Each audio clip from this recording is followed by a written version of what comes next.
You ready, Alex? Let's do it. Walk through. Let's open it up and get some light in here. Woo! Look at that.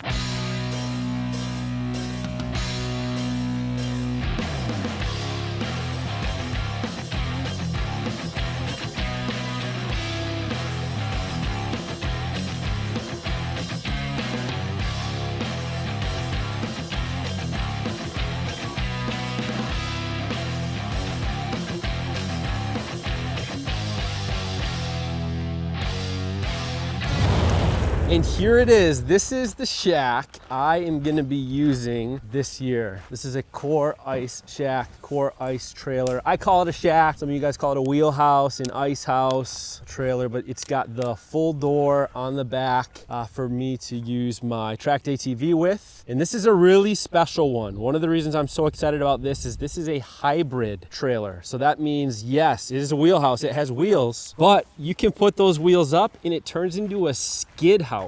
How cool is that? So we're gonna walk through it here. We're gonna go through it just as if any of you were to buy one of these from them here or at a dealership. So you can kind of see everything, how it works, all the ins and outs of it, and we'll get this thing on the road.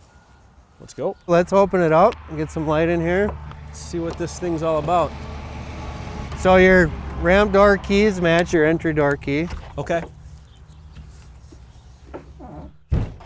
Woo! Look at that. So time for an orientation. Let's do it. So in every new Core Ice, when you get your owner's manual, you want to go through the front pages with the dealer. They have a checklist that you go through and they will help explain the manual, the operations of the trailer.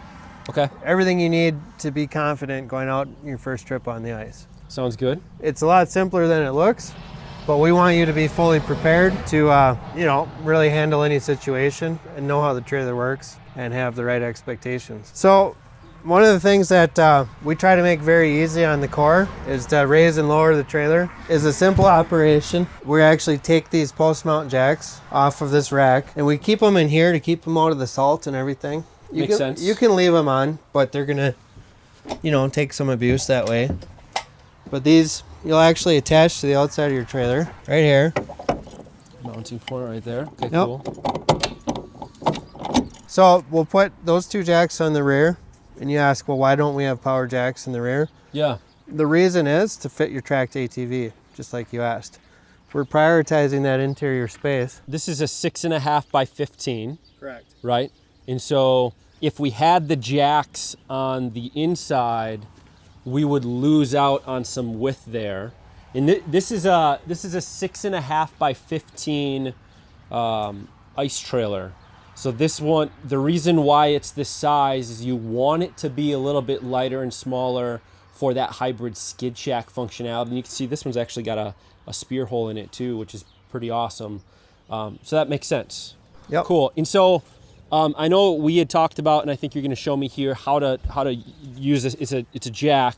Yep. It looks like you can probably use a drill. We were talking about.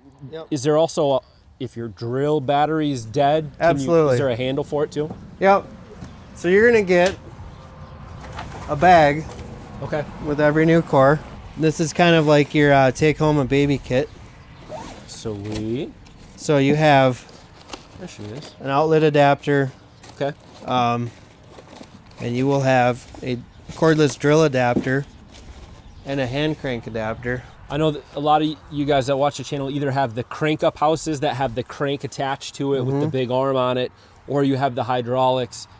I actually like not having to worry about a hydraulic line breaking in the maintenance around that. And this seems so simple. So why don't you, And cranks, winches and levers have their own set of problems and dangers. Yep. The beauty of a screw jack, it lifts up and down, and it can't go up and down on its own. So it can't, what you would say, back drive. Yep, that's so true. If you had to change a tire or something by the road, you can put this down and do that because you can lift up the trailer with it. It's very safe. So you'd put your drill adapter on here. You can actually go high speed. As you get close to the ground, I'm going to shift back to low.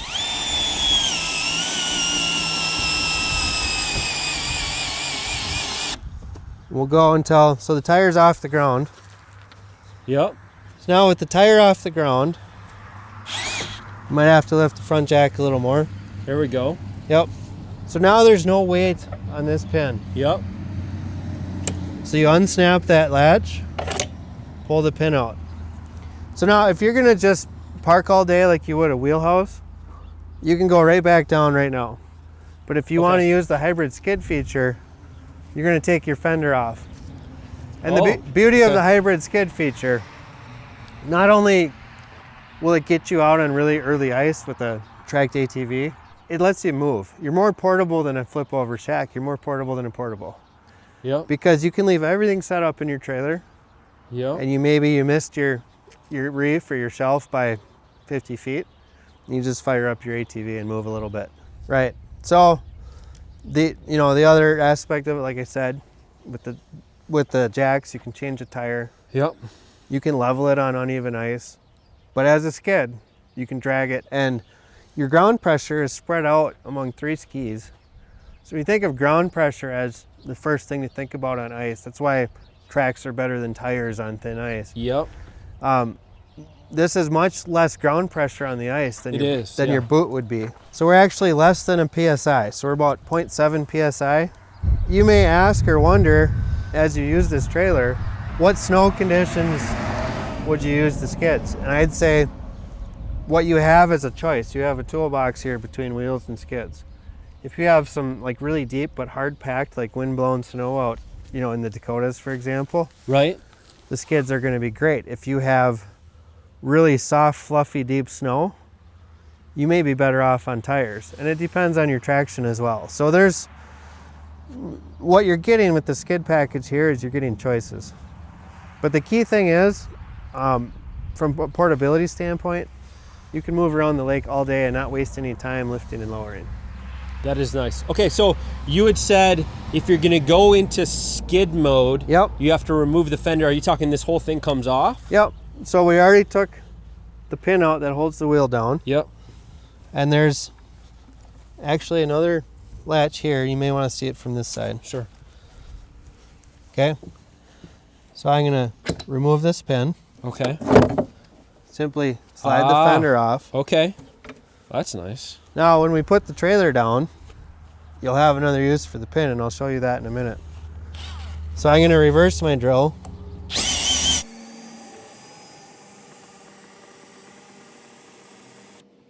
So you do the same with the other 2 jacks. Yep. The front jack's electric. That's a kind of a convenience feature as well, because it is a trailer. Yep. But once the trailer's down on the ground, this guy is gonna flip up here. Oh, nice. And you put your pin in there. So that way your wheel's out of the way. Yep. So now you're holding your wheel up off the ice. Oh, that's super cool. So the wheel comes with you. And you still clear your door. Look at that. Yep. And should you do the sides first and then lower the tongue? Or does it not matter? It doesn't really matter, but if you're on uneven ground, it's probably easier, otherwise you gotta lift the back up higher. On a brand new trailer, yeah, the rubber suspension is very stiff. It actually lowers the trailer about an inch after the first few hundred miles. Okay. So you may actually want to do one side about halfway, kind of tip the trailer up, or if you got a low spot in the ground where your jack is. So I kind of go full on one corner, halfway on the other corner. Okay. Then all the way down. All in all, most people, once they get the hang of it, it's about 1 minute. Your front jack, you have 3 places to operate it. And you can operate it on this main keypad. We'll give that a minute to wake up. So we have front jack. You'll notice only the front jack button's illuminated. Yeah. This model doesn't have power rear jacks. Got it. So essentially don't worry about anything there, but red is going to be lower. So when you think of red, think of danger. Make sure your cat and dog are not under there, your children. Yep. Also, if I hold it for 5 seconds, I just stopped it, but if I hold that for 5 seconds, it'll run by itself the whole way. Oh, nice. So you can take your hand off it. Now, if I want to go up, I just toggle it to green. Green is going in a safe direction. Hold the button. If I stop before 5 seconds, it's just an instantaneous switch. Got it. Now I'm going to show you on the front. You can also operate this here. you have the same button right here. Oh, nice. Nice. And then the third place to operate it is from your phone. And I'll help you get paired on the phone app before you go. Cool. How do I get it hooked up to the back of my ATV or truck? Well, if you're already on your ATV, you can leave it hitched up. But assume that your ATV's here. You take the hitch pin out.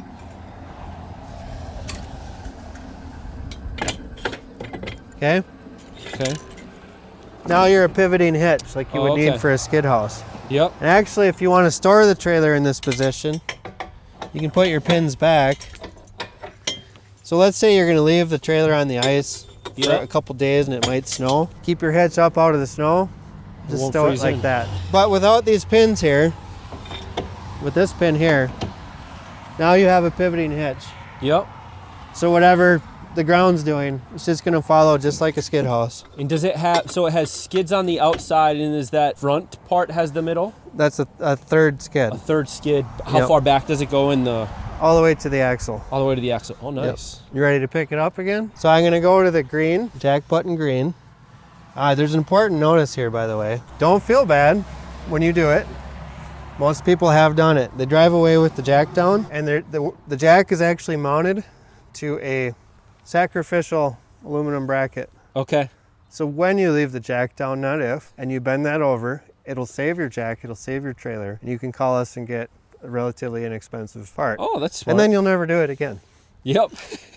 Yep, and the reason it's hidden is, well, there's a couple of them, but one of them is, we always have function over form here at Core. Yep. This is a skid house. Yep. You don't want a jack up here plowing through the snow. So that jack foot's actually going to disappear up inside the frame. That's sweet. Not be getting hit by the snow. And we can also mount our propane up here where it's very safe, out of the way, not getting hit by snowbanks. So this is something, we're the first ones to do that. And it's very clean front end with the jack being inside. So we'll go back here to this corner. Actually, I'll show you here because you're going back into wheel mode now, right? Yep.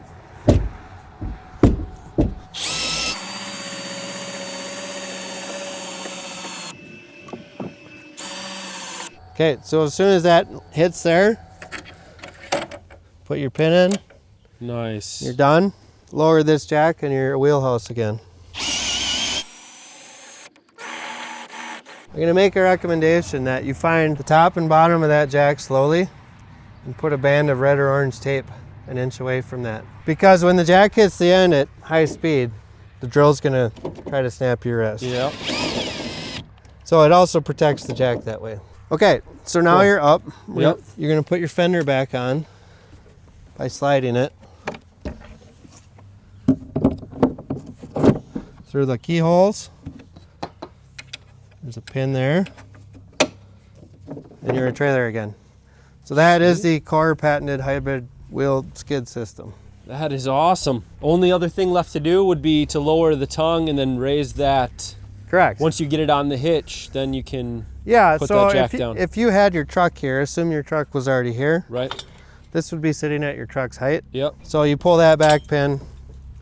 This is going to fall down with it at whatever height your hitch is at. You're a rigid trailer again. Yep. Here's another failure point in trailers. Your 7-way cord gets run over, dragged along the ground, dropped in the mud. This is the unappreciated soldier of a trailer, constantly abused. Yep. Nobody loves it. We use a low temperature flexible cord. Nice. So this will stay nice and flexible on those minus 20 days. And the cord is connected, a junction box here. So okay. If you ever damage your cord and you can't figure out why your lights aren't working, you need to get home from Lake of the Woods, you can take the cover off, troubleshoot your trailer lights here, replace the cord here without having to tear your trailer apart. So this is meant for serviceability for you. You have an exterior outlet just as a convenience. Oh, nice. If you're plugged into shore power or a generator. So that's kind of the outside of the trailer. Where does shore power go in? It's a 30 amp, which leaves you plenty of capacity for an air conditioner or an electric heater if you wanted one. It does ship with a temporary adapter. I recommend getting yourself a good heavy extension cord. Other outside things to look at, you have your fans. Keep them closed when you're traveling so they don't get packed with snow. This is your intake and exhaust for the Truma furnace. Truma is a really fancy, high efficiency, variable speed furnace. Very cool. It's so efficient that you could actually put your hand over this and not burn your hand. And your propane tanks are accessed through here, so you can turn them on and off. Yep. Make sure you latch this down tight or this part will end up flying away. On the road. Yep. Yep. Is there a strap underneath too? There is, with a clip. Oh, I see it. Yep. Doing that feel. Boom. So here's tanks. two 20-pound tanks. You could also get two 30s if you want. If you want to use 30-pound tanks, this stem is a little different. It's longer. Okay. Make sure this is very tight. This is a two-way regulator in that an auto changeover. Yep. So point it at the tank you want to consume first. When it's empty in the middle of the night, rather than waking up freezing, it'll change over to here. Most important thing you need to know about propane in the winter is you want to keep this dry like the Sahara. You don't want your breath on here. You don't want one droplet of water in here. You don't want a single snowflake in here.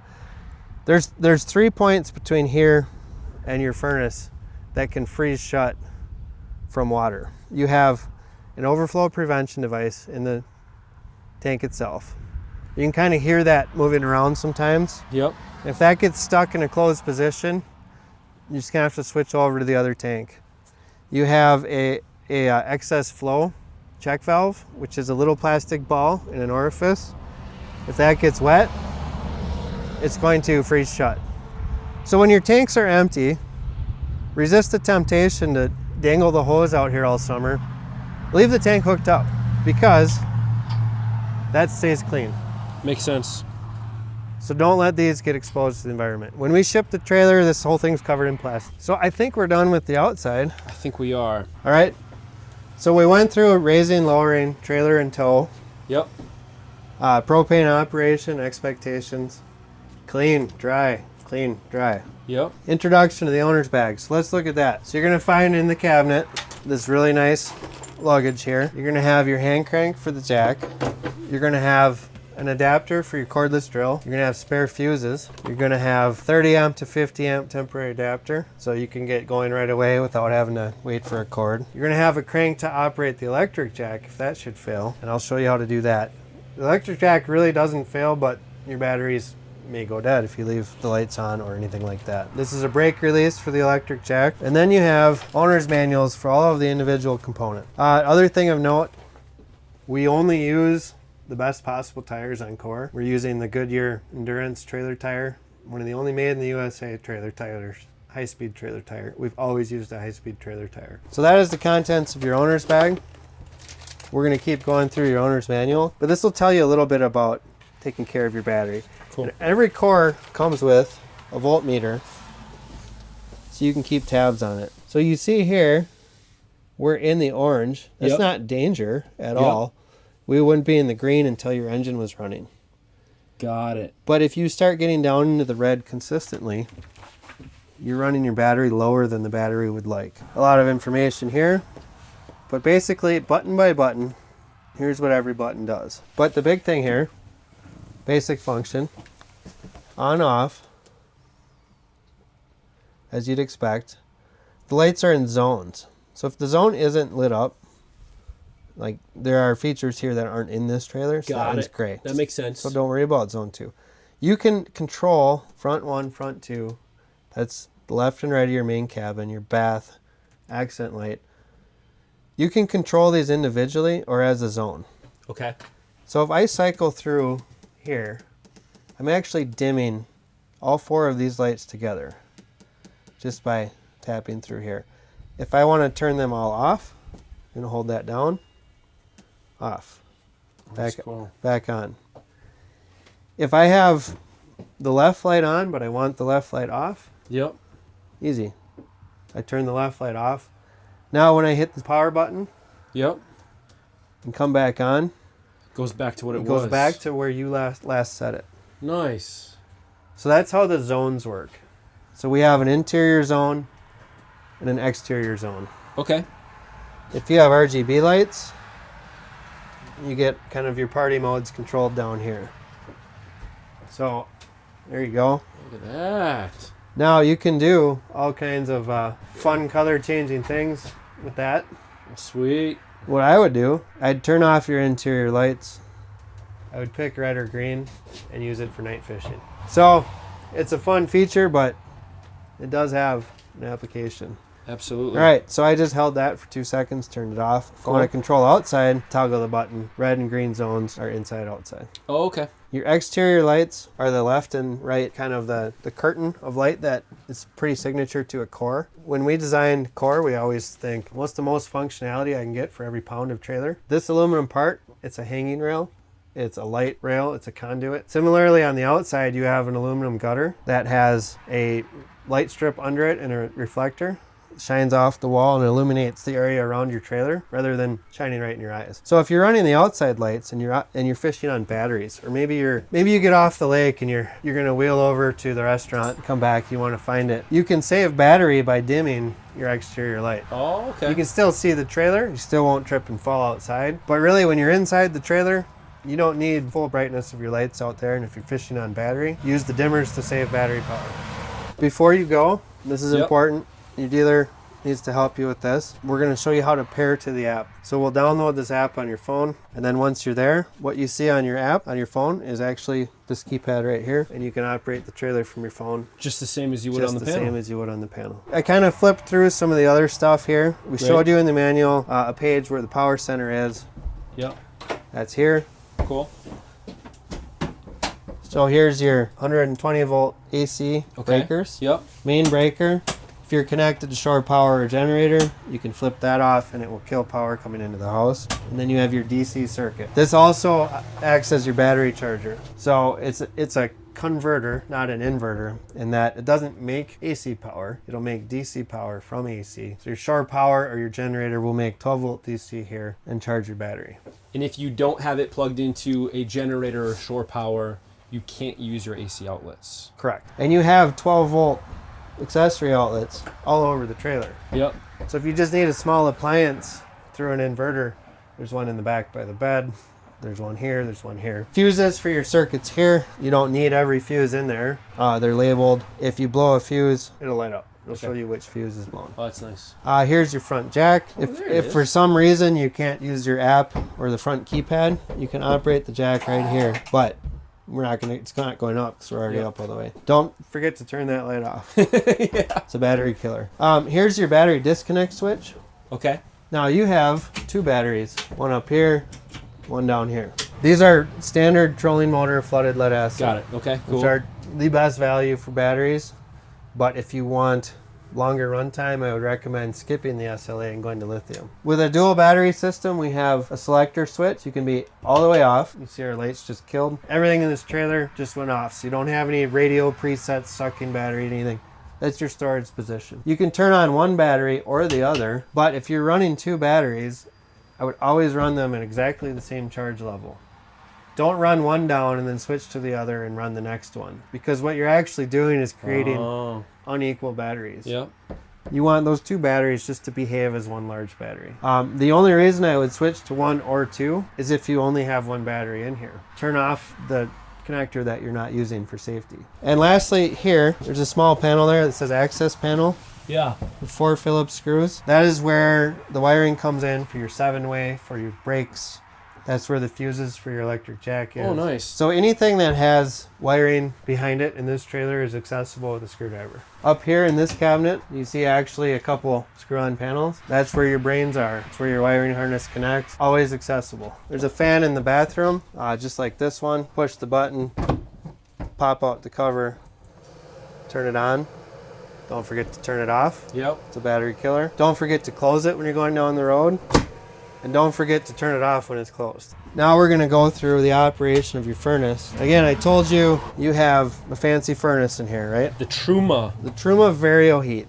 Very cool. Most RV furnaces, they turn on for a few minutes. They're very loud. They blow as much air as they can over basically a muffler pipe. Okay. The trailer gets 10 degrees warmer than you want. The furnace shuts off. 20 minutes later, you're freezing. Kicks back on, repeat. Nobody expects that in their house at home. Well, this is how the Truma operates. So I'm going to turn on here, if I'm running heat, I'm going to push the dial, and I can turn it off.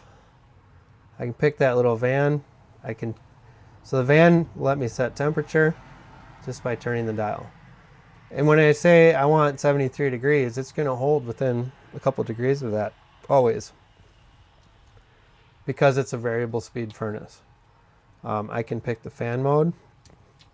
I can have start times.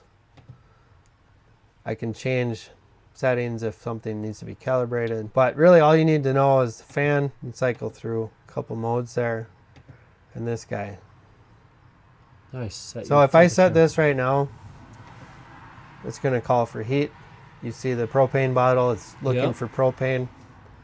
Our propane is turned off right now. Yep, so it's not a very nice day. Yep. So it's going to give you an error. An error is not a disaster. An error is information. And that's the beauty of the Truma. It's giving you information. So right now it's trying to light, and you're going to get an error, and you're going to want a phone number of somebody to call immediately. Truma gives you a very German manual, all that information in here. So in your Truma manual, don't lose it, it's going to give you your error codes and tell you what's going on. So I'm going to go to Vario Heat. Now let's see what it says. Still trying. Okay, there it is. E16. What are we going to do? What are we going to do? We're going to For look at all this the money manual. I spent on this, I'm going to lose my vacation, right? E16. Gas cylinder empty. Well, it probably is empty from the furnace's perspective because we closed the valve. Very simple in that regard. So use the information it gives you. The Truma wants to help you. Makes sense. This is included in your owner's manual bag. So coming up next, 110 volt appliances. Very simple in this one. Microwave. You can option air conditioning or add it later. Yep. Stereo and TV. So you have a 2-zone RV DVD player. So you can put an outdoor speaker on. You have a 12 volt TV. We only do 12 volt TVs here. They're much more expensive than your prime day 120 volt TV. Yep. But you can run it off batteries and they're made for a vehicle. So again, they're made for the bouncing and the temperature. What I need to show you as the dealer is to make sure when you're trying to play a movie here, you have the HDMI sound selected so that your movie plays through these speakers, not those. So here's your sidewall sofa. It's strapped in. So always put the safety strap up on the road. It's gonna fold down in bed mode. And then if you want to be a sofa, push in here. Or just like a jackknife. Yep, Yes. exactly. But it's flat against the wall because you're going to be parking your tractor four-wheeler in here. So if I want to go back up, fold it flat again, lift up the bottom of the frame. Watch your fingers. And then, you're just throwing a strap through there. Yep. And is it just one on one side, or does it have it on both sides? No, it's just one side. Just need the one. Nice. Yep. Just don't forget to use it. Yep. Otherwise, they'll You don't want it down. slamming down into your four-wheeler. This isn't on our tech list, but as long as you have a spear hole, I'm going to show you that. So you twist these latches, Okay. lift up. Oh, nice. You can stow this outside. Again, the intelli-core panel, completely waterproof. So there's no fear of leaving that outside. You can put your insulated cover back on, full strength to the floor. Latch it, and you're done. Perfect. In the back here, you have our Dinette system we developed where you can set this up as a couch, 2 bunk beds, or get it completely out of the way for your four-wheeler. You'll see that I keep hitting my head here when it's up in its stowed position. This is an unusual situation. You're never going to be ice fishing with the ramp door open. So you're not going to be walking through there. But maybe you're ice fishing with just 2 people or alone. You can actually take this panel out, throw it on the ice, leave it out there. Again, it's waterproof. If you wanted to set up the Dinette, you pull your bungee cord. There's a little button here. Depress before you turn the leg up. Cool. That puts the seat down. So then you have Look a at that. dinette seat. Yep. So if you want a bed, you're going to use your table. Your table fits there. Go. You grab the rest of your cushions.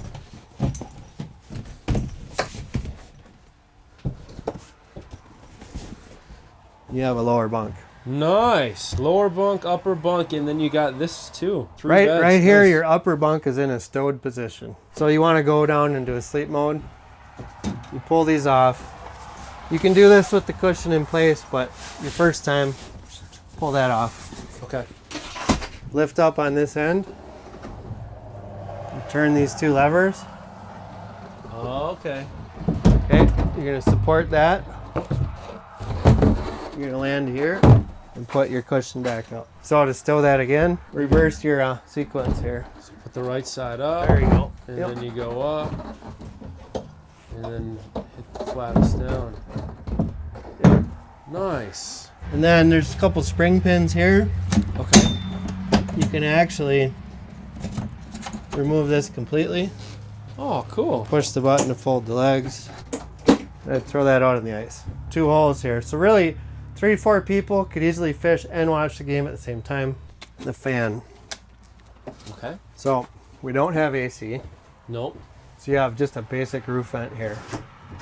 Open and closed. Yeah. Around. And you can option a power fan here that Right. lifts and lowers and reverses and goes in. Yep. Oh, okay. I can see from this side. Yeah. This hole is the same opening you'd have for an air conditioner. The conduit is pre-run. Wow. So if you wanted to add an Just air add it conditioner, after, it's a yeah. very simple upgrade. Okay, that gets us through the interior. We didn't really talk features as much as how to use it. One thing I really invite you to do, and our customers to do, it's very fun to watch, is to get some of these clips from us, and I'll show you what I mean. Like this jack mount here is attached to our rail through hanging clips. So I could actually go hang this anywhere I wanted, right? Nice. So the possibilities are pretty endless. You can buy catch cover rattle reels and things like that from us that clip on here. Or you can buy the blank panel and come up with your own thing. You can even buy the clips if you don't want your panel to match your cabinets. You would tell us what should be on there. We sell coat racks, they fit here very nice. Paper towel holders, like I said, rattle reels, rod holders, things like that. But that is a super convenient thing. You're in ice fishing mode in the winter, maybe in the summer you're in camping mode. You just unclip everything, throw it in a box. Fire extinguisher, don't forget. Remember I said there's power ports all over? Yep. This is your charging cubby. So you got 12 volt and Nice. USB right there. Where does the phone want to be on the lake? Where does the phone try to be? In the hole. Just like an eel pout, it wants to be in the hole. Yep. So you can trap that thing in there. So we're doing our very best to give you an absolutely maintenance-free trailer. The sad thing is, this is a vehicle. It goes down the road, not maintenance-free. And some of that is affected by how you trade it, some isn't. You should always lubricate your bearings seasonally. When you have the wheel up in the air, which you can do every time you're on the lake with this lift system, you want to wiggle it, feel for play. Take care of your bearings. You don't want to be that guy on vacation with a one-wheeled trailer in the ditch. We can't make that maintenance free for you. We do make it easy enough. You can pop that cap out, put your grease gun in and grease it. And if you, is there like a Zerk in there? there's a Zerk there. Nice. You should clean them and repack them periodically. And if you're not comfortable with that, there are a lot of YouTube videos that make it easy. If you still don't want to do it, any trailer shop, any service shop, find somebody. Don't wait, find somebody that'll do it for you. Our dealers are a good start. So wear parts like that, we're gonna tell you as much as we can about how to keep them maintained. Most trailer brakes are not auto adjusting. You've heard everything about the supply chain problems, whatever. About 10% of trailer brakes you buy might be self-adjusting. We always try to buy them. If we can't, they're not. So we're not promising that. And if they're not self-adjusting, you need to get your wheel up in the air, check the tension of those. And the way you can do that is actually by using your emergency brake. This is the thing most people leave dragging on the ground. This serves a function, and this is a reason to have a healthy battery in your trailer too. If you forget to pin that and your trailer and your truck become divorced, this will yank out of there and lock your brakes up so your trailer doesn't hurt anybody else. You can test your brakes by putting your wheel up in the air, spinning it, pulling it. Put it back in right away because it draws a lot of battery power. Basically, that's your brakes telling the battery, just give me what you got. It's a last ditch effort. It's not something you should use every day, but you can use it to check your brakes. Also, if you have a brake controller in your vehicle, you can adjust that and make sure on a gravel surface like this, for example, you should be able to skid the brakes. If you can't skid the tires at full gain, you may have to tighten the brakes. Sealants, there's sealants everywhere, like here on the roof. We used to use kind of standard RV sealants on the roof, and they tell you to check them every year. And honestly, some trailers 3, 4, 5 years old, those sealants, if they had not been reapplied, would break down and you would get some leaks. We use a very expensive roof tape now, which should last longer. But again, we want you to have a good experience, maintain your trailer, check your roof sealants every year, make sure. If you see a leak, track it down right away. Call us for help if you need to. Lastly, make sure you get your warranty registered. Your dealer's going to help you with this, but don't leave without doing it. So the warranty registration is really important so that if there's ever a recall on an axle or something, we can find your address and send you information on that. It's actually required by the law on our part, so we want your help doing that. We want to know who you are, make sure you're having a good time, but mostly make sure you're taken care of with that warranty. In the back of the book too, there's just some general maintenance information about how to kind of read your tire wear, how to tighten lug nuts, how to clean the trailer. Again, keep an eye on this stuff, very important. It does require maintenance. Pretty much right there is the end of your maintenance. And again, you see here, you have a Goodyear Endurance tire. It's the best trailer tire on the market. If you have road damage or something and lose one and you have to replace it, try to get a tire of equal quality on as soon as you can. This is great. Can't wait to use it. Absolutely. We're very excited for you to tell us how it goes for you. Yes, it's gonna be awesome.